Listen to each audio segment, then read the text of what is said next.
এই দাদা আসছি না, ফোন এসছে। একটা সেকেন্ড। হ্যালো, কি রে, কালকে আসছিস তো?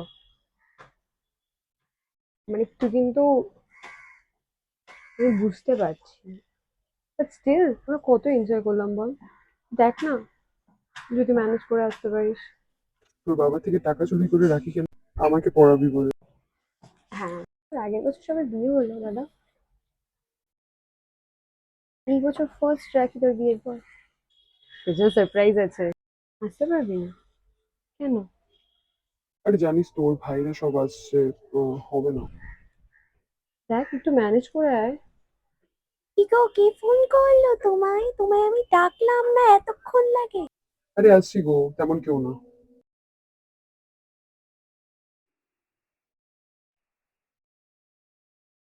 হুম, আর ভালো লাগছে না, এইবার রাখি পরানো হলো না দাদাকে।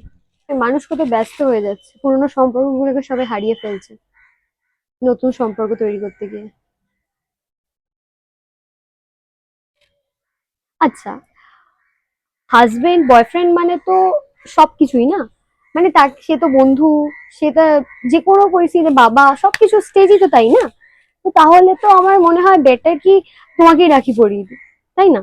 আমি মন খারাপ করে থাকছি, লেটস গো। কাঁদবো না আর একা একা, তুমি আজকে আমার দাদা। ঢিঙ্কা চিকা ঢিঙ্কা চিকা। Happy Rakshabandhan, you my brother also from today onwards. Hi bro. ঢিঙ্কা চিকা ঢিঙ্কা চিকা, আমার মজা হচ্ছে ভারী। ঢিঙ্কা চিকা ঢিঙ্কা চিকা।